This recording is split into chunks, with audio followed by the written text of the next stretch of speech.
దువ్వువూరి రాజ్ కుమార్ ఒక చిన్న ప్రశాంతమైన పల్లెటూరిలో పుట్టారు. ఆ త్యారి పేరు కన్నపురం. ఇది ముమ్మడివరం పచ్చని ప్రాంతంలో ఉంది. వన్నపురంలో జీవితం చాలా సాదాసీదాగా నిశ్శబ్దంగా ఉండేది. పచ్చని వరి పొలాలు గాలికి గగుతున్నట్లు బహిరించుకోడి. దగ్గరలోనే ఒక చిన్న నది ప్రవహించేది. దాని నీరు ఎండ్లో మెరుస్తూ ఉండేది. రాజ్ కుమార్ పుట్టినప్పుడు వాండా అమ్మానాన్నలు చాలా సంతోషించారు. వాడ చిన్న ఇల్లు ప్రేమతో నవ్వులతో నిండిపోయింది. చిన్నప్పుడు రాజ్ కుమార్ చాలా నెమ్మదిగా అన్ని గమనిస్తూ ఉండేవాడు. తన చుట్టూ ఉన్న ప్రపంచాన్ని పెద్ద పెద్ద కర్రతో ఆశ్చర్యంగా చూసేవాడు. ఆ రోజుల్లో ఇమల్లో అందరూ ఒకరికొకరు తెలిసి అంత ఒకరిపై ఒకరు శ్రద్ధ చూపిస్తూ కలిసిమెలిసి ఉండేవాళ్లు. అతని బాల్యం చిన్న చిన్న సంతోషాలతో నిండి ఉండేది. తన చిన్న స్నేహితులతో కలిసి మన దేశపు ఆటలు ఎన్నో ఆడేవాడు. మెత్తటి చల్లని నేల మీద చెప్పులు లేకుండా పరిగెత్తేవాళ్లు. అప్పుడప్పుడు మామిడి తోటల్లో చెట్లు ఎక్కేవాళ్లు.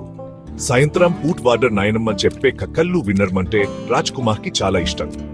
మొదటి వాన్ తర్వాత వచ్చే తడి మట్టి వాసన అతనికి ఎప్పుడూ గుర్తే. పొలాల్లో రైతులు కట్టపడి పని చేయడం, వాళ్ల పాటలు గాలిలో వినిపించడం అతను తరచుగా చూసేవాడు. ఈ చిన్న చిన్న రోజు జరిగే విషయాలు అతనికి చాలా సంతోషాన్నిచ్చేవి. ఈ అనుభవాల నుండి అతను దయగా నెమ్మదిగా ఉండటం, జీవితంలోని చిన్న చిన్న అద్భుతాలు ఆస్వాదించడం నేర్చుకున్నాడు. చిన్న రాజ్ కుమార్ కి పల్లెటూరి జీవితం నెమ్మదిగా, తీయగా, చాలా ప్రశాంతంగా ఉండేది. బ్రేక్. త్వరలోనే బడికి వెళ్లే వయసొచ్చింది. రాజ్ కుమార్ అమలాపురంలోని జిల్లా పరిషత్ హై స్కూల్లో చేరాడు. ప్రతిరోజు ఉదయం బడికి నడిచి వెళ్లేవాడు. కొన్నిసార్లు స్నేహితులతో, కొన్నిసార్లు ఒంటరిగా తన ఆలోచనలో మునిగిపోయి. అతను చాలా ఆసక్తిగా నేర్చుకునేవాడు. పుస్తకాలు, టీచర్ల నుండి కొత్త విషయాలు తెలుసుకోవడం అంటే అతనికి ఇష్టం. అతని టీచర్లు పిల్లలందరితో దయగా, ఓపికగా ఉండేవారు. రాజ్ కుమార్ మంచి విద్యార్థి. క్లాసులో ఎప్పుడూ నిశ్శబ్దంగా అన్ని గమనిస్తూ ఉండేవాడు. బడిలో కొందరు మంచి స్నేహితులను సంపాదించుకున్నాడు. వాళ్లతో తన టిఫిన్, తన కళ్ళు పంచుకునేవాడు. ఖాళీ సమయంలో తన నోట్బుక్స్ లో బొమ్మలు వేయడం అంటే అతనికి చాలా ఇష్టం.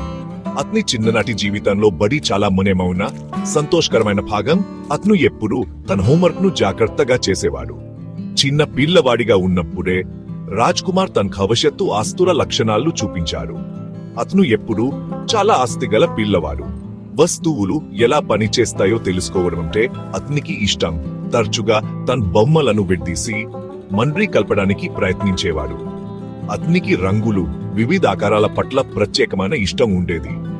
బహుశా ఇదే అతని సృజనాత్మక ప్రపంచంలోకి ప్రయాణానికి మొదటి అడుగు కావచ్చు.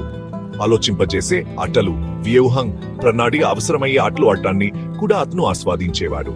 అతను ఆలోచనాపరుడైన అబ్బాయి. ఎక్కువగా మాట్లాడేవాడు కాదు, కాని ఎప్పుడూ ఆలోచిస్తూ ఉండేవాడు. అతను తన చుట్టూ ఉన్న ప్రపంచాన్ని గమనిస్తూ, తాను విన్న ప్రతిదాని నుండి నేర్చుకుంటూ చాలా గంటలు గడిపేవాడు. ఈ నిశ్శబ్దంగా గమనించే అలవాటు రాబోయే సంవత్సరాల్లో అతనికి బాగా సహాయపడింది. చదువు పూర్తయ్యాక రాజ్ కుమార్ తన జీవితంలో తర్వాత ఏం చేయాలో ఆలోచిస్తూ ఒక ముఖ్యమైన నిర్ణయం తీసుకోవాల్సిన పరిస్థితిలో నిలబడ్డాడు. తనకు బొమ్మలు బాగా వేయగలనని అతనికి తెలుసు. తన ఊహల నుండి కొత్త, ఆసక్తికరమైన డిజైన్లను సృష్టించడంటే అతనికి చాలా ఇష్టం. కాబట్టి అతను ఒక నిర్ణయం తీసుకున్నాడు. యానిమేషన్ నేర్చుకోవాలని నిర్ణయించుకున్నాడు. ఆ రోజుల్లో యానిమేషన్ అతనికి, ఇంకా చాలా మందికి ఒక మాయాజాలంలా అనిపించేది. తన బొమ్మలను కదిలించి కథలు చెప్పించగలనే ఆలోచన చాలా ఆశ్చర్యంగా ఉండేది. ఈ కొత్త, ఉత్సాహకరమైన నైపుణ్యాన్ని నేర్చుకోవడానికి తన శక్తినంతా ఉపయోగించాడు. యానిమేషన్ అందించే అవకాశాల గురించి అతను చాలా ఉత్సాహంగా ఉండటంతో రాత్రిమూర్లు చాలా కష్టపడి పని చేశాడు.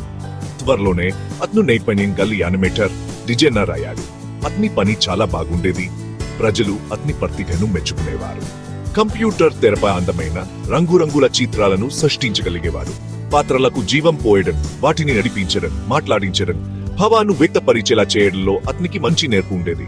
అతని పని చూసిన వారు అతని డిజైన్లను నిజంగా చాలా ఇష్టపడేవారు. తన పనిలో అతను గర్వం, సంతృప్తిని పొందారు. ఇంత అద్భుతమైన విషయాలను సృష్టించడానికి తన సహజ ప్రతిభను ఉపయోగించగలిగేందుకు అతను నిజంగా సంతోషించాడు. ఆ సమయంలో యానిమేషన్ అతనికి మంచి వత్తే. అతను చేపట్టిన ప్రతి ప్రాజెక్ట్లో, అది చిన్నదైనా పెద్దదైనా, తన పూర్తి మనస్సు పెట్టి చేసేవాడు. యానిమేటర్ గా అతని పని అతన్ని ఎన్నో కొత్త, విభిన్న ప్రదేశాలకు తీసుకెళ్లింది. అతను తన పర్యామైన కానపురం గ్రామానికి చాలా దూరంగా వెళ్ళవలసి వచ్చింది. అతని మొదటి ఉద్యోగం హర్యానాలో. అక్కడ కొంతకాలం ఉన్న తర్వాత పంజాబ్కు వెళ్ళాడు. తర్వాత అతని ప్రయాణం ఢిల్లీకి తీసుకెళ్లింది. అది చాలా పెద్ద సందడిగా ఉండే నగరం తన నిశ్శబ్దమైన గ్రామానికి చాలా భిన్నంగా ఉండేది. ఆ తర్వాత కొంతకాలం ఉత్తరప్రదేశ్ లో కూడా పనిచేశాడు. ఈ వివిధ ఉత్తర భారత నగరాల్లో నివసించడం అతనికి పూర్తిగా కొత్త, కొన్నిసార్లు సవాలుతో కూడిన అనుభవం. అతను వివిధ సంస్కృతులు, కొత్త భాషల గురించి తెలుసుకున్నాడు. ఎంతో మంది విభిన్న రకాల వ్యక్తులను కలిశాడు. అయితే అతను కొన్నిసార్లు తన ఇంటిని, కుటుంబాన్ని, ముఖ్యంగా తన తల్లి చేసే సాదాసీదా భోజనాన్ని చాలా మిస్ అయ్యేవాడు. జెక్ యానిమేటర్ డిజైనర్ గా రాజ్ కుమార్ చాలా విజయం సాధించారు. అతను పనిచేసిన కంపెనీలు అతని నైపుణ్యాలను, అంకితపాన్ని మెచ్చుకున్నాయి. తన సృజనాత్మక పని ద్వారా అతను మంచి, నిజాయితీ గల జీవనం సంపాదించారు. అతను అంకితభావం, కష్టపడి పనిచేసే యానిమేటర్ గా పేరు పొందారు. ప్రతి చిన్న వివరానికి శ్రద్ధ చూపుతూ ఎప్పుడూ తన ఉత్తమానందాన్ని చేయడానికి ప్రయత్నించేవారు. అయితే ఈ విజయం ఉన్నప్పటికీ కొన్నిసార్లు అతని హృదయంలో లోతుగా ఏదో వేరేది తన్ను పీలుస్తున్నట్లు అనిపించేది. అది ఒక మెల్ని గుసగుసలా, తన చిన్ననాటి రోజుల జకాకంలా ఉండేది. అది అతను చిన్నప్పుడు చాలా ఇష్టపడిన ఒక ఆట గురించిన ఆలోచన. ఈ నిశ్శబ్దమైన భావన, ఈ అంతర్గత పిలుపు కాలక్రమేణా మరింత బలపడింది. వనపురంలో పెరిగిన చిన్నప్పటి నుండే రాజ్ కుమార్ కి చదరంగం ఆట అంటే చాలా ఇష్టం. అతను తన గ్రామంలో బహుశా ఒక పెద్దవారి నుండి లేదా స్నేహితుడిని ఆడటం నేర్చుకున్నాడు. అతను తన స్నేహితులతో చాలా గంటలు చదరంగం ఆడేవాడు. ఆటలో పూర్తిగా లీనమైపోయేవాడు. నిశ్శబ్దమైన మధ్యాహ్నాలు లేదా సాయంత్రాల్లో తన కుటుంబ సభ్యులతో ఆడటాన్ని కూడా ఆస్వాదించేవాడు.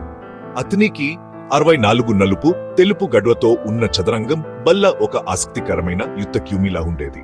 ప్రతి చదరంగం పావు, రాజు, రాణి ఏనుగు, శక్టు, గుర్రం వంటి దాని స్వంత ప్రత్యేక శక్తి, కదలికను కలిగి ఉండేవి.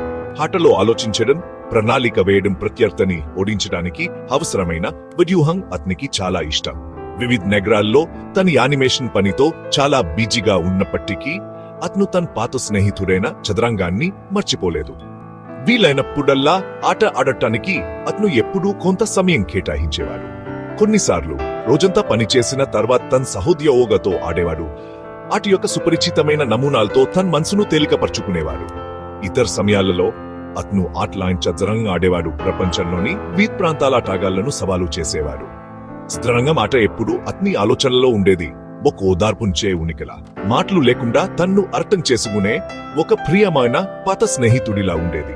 చదరంగం ఆడటం అతనికి ప్రశాంతతను, ఒక ప్రత్యేకమైన అందాన్ని ఇచ్చేది. చదరంగ హాంపేన్లు, వారి వ్యూహాల గురించి పుస్తకాలు చదవడం కూడా అతనికి ఇష్టం. అప్పుడు ఒక రోజు చాలా ఆలోచన తర్వాత రాజ్ కుమార్ చాలా పెద్ద, ముఖ్యమైన నిర్ణయం తీసుకున్నాడు. తన జీవితం, తన నిజమోన్ కోరికల గురించి ఆలోచించడానికి కొంత సమయం తీసుకున్నాడు. తను మంచి యానిమేటర్ అని, తన కెరియర్ స్థిరంగా ఉందని అతనికి తెలుసు. కానీ అతని హృదయం, అతని అంతరాత్మ నిరంతరం అతన్ని చదరంగం వైపు లాగుతోంది. తాను నిజంగా ఇష్టపడే పని చేయాలని, ప్రతిరోజు తనకు అందాన్నిచ్చే పని చేయాలని అతను గ్రహించాడు. పిల్లలకు చదరంగం నేర్పించాలనే ఆలోచన అతని మనసులో రూపుదిద్దుకోవడం ప్రారంభించింది. ఈ ఆట పట్ల తనకున్న ఇష్టాన్ని చిన్న పిల్లలతో పంచుకోవాలనే ఆలోచన అతనికి చాలా సంతోషాన్ని, ఉత్సాహాన్ని కలిగించింది. తాను పూర్తి కెరీర్ మార్గాన్ని మార్చుకోవడం గురించి ఆలోచించడం నిజంగా ధైర్యమైన నిర్ణయం. కాబట్టి ధైర్యంతో, నమ్మకంతో అతను తన అభిరుచిని అనుసరించాలని నిర్ణయించుకున్నాడు. యానిమేషన్ లో తన స్థిరపడిన కెరీర్ ను వదిలి చదరంగాన్ని ఎంచుకున్నాడు. చదరంగం కోచ్ అవ్వడమే తన జీవితంలో నిజమైన పిలుపు అని అతను లోపల భావించాడు. ఈ అద్భుతమైన పురాతన ఆట పట్ల తనకున్న గాఢమైన ప్రేమను ఇతరులతో, ముఖ్యంగా పిల్లలతో పంచుకోవాలని అతను కోరుకున్నాడు. చదరంగం ఆడటం పిల్లల ఆలోచన నైపుణ్యాలను అభివృద్ధి చేయడానికి, వారి ఏకాగ్రతను మెరుగుపరచడానికి, వారికి ఓర్పును నేర్పించడానికి సహాయపడుతుందని అతను గట్టిగా నమ్మాడు. తనకు సరైనదనిపించిన ఈ కొత్త ప్రయాణాన్ని ప్రారంభించడానికి అతను సిద్ధంగా, ఆసక్తిగా ఉన్నాడు. అతని అభిరుచి, పట్టుదల చూసి అతని కెరీర్ మార్చుకోవాలనే అతని నిర్ణయానికి మద్దతు ఇచ్చింది. ఇది అతనికి గొప్ప బలాన్ని ఇచ్చింది. రాజ్ కుమార్ చదరంగం కోచ్ గా తన కొత్త, ఉత్సాహకరమైన ప్రయాణాన్ని ప్రారంభించారు. ఈ గొప్ప ఆట యొక్క సూక్ష్మ నైపుణ్యాలు చిన్న పిల్లలకు నేర్పించడం పట్ల అతను చాలా ఉత్సాహంగా ఉన్నాడు. అతను చాలా ఓపికగా అర్థం చేసుకునే టీచర్ గా నిరూపించుకున్నాడు. చదరంగం యొక్క క్లిష్టమైన నియమాలను పిల్లలు సులభంగా అర్థం చేసుకోగలిగేలా సరళంగా స్పష్టంగా వివరించే ప్రత్యేక పద్ధతి అతనిది. అతని దగ్గర నేర్చుకోవడానికి వచ్చిన పిల్లలు అతని సున్నితమైన బొడ్న చల్లిని ఇష్టపడ్డారు. అతను చదరంగం నేర్చుకోవడాన్ని విసుగు పుట్టించే పావులా కాకుండా సరదాగా ఆసక్తికరంగా ఉండేలా చేశాడు. చదరంగం బల్లపై కొత్త ఎత్తుగడలు వ్యూహాలు నేర్చుకుంటున్నప్పుడు పిల్ల కడ్దురు అవగాహనతో మెరవడం చూసి అతను అపారమైన ఆనందం సంతృప్తిని పొందాడు. అతని సహజమైన ప్రశాంతమైన సున్నితమైన స్వభావం అతని యువకులకు అద్భుతమైన కోచ్గా మార్చింది. సొంతంగా అకాడమీ ప్రారంభించడానికి ముందు కొన్ని వేర్వేరు ప్రదేశాలలో కోచింగ్ ఇవ్వడం ద్వారా అతను విలువైన అనుభవాన్ని పొందాడు. మొదట అతను హైదరాబాద్ లో ఉన్న గడియల్ చెస్ అకాడమీలో కోచింగ్ ఇచ్చాడు. అక్కడ అతను తన బోధనా నైపుణ్యాలను మెరుగుపరుచుకున్నాడు. విద్యార్థుల సమూహాలను ఎలా నిర్వహించాలో నేర్చుకున్నాడు. తర్వాత అతను డెవలప్ చెస్ అకాడమీలో బోధించడానికి వెళ్లాడు. తన అనుభవాన్ని మరింత సుసంపన్నం చేసుకున్నాడు. ఆ తర్వాత అతను కాల్ యూజెన్ చెస్ అకాడమీలో కూడా కొంతకాలం పనిచేశాడు. ఈ అకాడమీలలో ప్రతిదానిలో అతను ఎంతో మంది పిల్లలకు చదరంగ అందాలను కనుగొనడానికి వారి ఆటలు మెరుగుపరచడానికి సహాయం చేశాడు. అతను నెమ్మదిగా సమాజంలో బాగా తెలిసిన గౌరవనీయమైన చదరంగం కోచ్ అయ్యాడు. సంవత్సరాల్లో అతను బోధన్ మార్గదర్శకత్వం యొక్క కల్ గురించి చాలా నేర్చుకున్నారు. తల్లిదండ్రులు అతని అచంచలమున్న అంకితభావాన్ని ఎంతగానో మెచ్చుకున్నారు. కానీ లోలోపల్ రాజ్ కుమార్ ఇంకా పెద్ద కలను కన్నాడు. అతను తన సొంత చదరంగం అకాడమీని తెరవాలని ఆకాంక్షించాడు. అతను తన సొంత తత్వశాస్త్రం పద్ధతుల ప్రకారం చదరంగం నేర్పించగల ఒక ప్రత్యేక స్కలాన్ని గ్రహించాడు. చదరంగం ఆటగాళ్లు వికసించి వారి పూర్తి సామర్థ్యాన్ని చేరుకోగలవచ్చని స్వాగతించే పెంపొందించే వాతావరణాన్ని సృష్టించాలని అతను కోరుకున్నాడు. నేర్చుకునే ఆనందం స్నేహపూర్వక పోటీ స్ఫూర్తితో నిండిన ప్రదేశం. తన కల్ కోసం అతను శ్రద్ధగా డబ్బు ఆదా చేయడం ప్రారంభించాడు. అతను ప్రదేశం నుండి బాహ్య ప్రణాళిక వరకు ప్రతిదీ చాలా జాగ్రత్తగా ప్రణాళిక వేశాడు. తన సొంత అకాడమీ కోసం అతని దృష్టి అతని మనసులో చాలా స్పష్టంగా బలంగా ఉంది. చివరగా చాలా కష్టపడి పట్టుదలతో అతని ప్రియమైన కల్ నిజమైంది. రాజ్ కుమార్ దువ్వూరి చెస్ అకాడమీని విజయవంతంగా ప్రారంభించాడు. ఈ అకాడమీ రాజమండ్రి నగరంలోని లాలా చెరువులో ఉంది. ఈ రోజు రాజమండ్రి సమీప ప్రాంతాల నుండి చాలా మంది పిల్లలు గొప్ప ఉత్సాహంతో అతని అకాడమీకి వస్తున్నారు. వారందరూ అతని మార్గదర్శకత్వంలో గొప్ప ఆసక్తి అంకిత భావంతో చదరంగం నేర్చుకుంటున్నారు. రాజ్ కుమార్ తన విద్యార్థులకు వారి పురోక్తికి చాలా అంకిత భావంతో ఉన్నాడు. ఒక సాధారణ పల్లెటూరి అబ్బాయి నుండి విజయవంతమైన యానిమేటర్గా ఆపై ప్రియమైన చదరంగం కోచ్గా అతని స్ఫూర్తిదాయకమైన ప్రయాణం నిజంగా అద్భుతమైంది. మన హిజ్యం యొక్క నిజమైన అభిరుచిని అనుసరించడం జీవితంలో నిజమైన ఆనందం లోతైన సంతృప్తికి దారితీస్తుందని అతను మనందరికీ చూపిస్తాడు. అతని నిరాడంబరత వినయం అచంచలమైన కథలు అశ్రం ప్రతి ఒక్కరికి ఒక అందమైన పాయం.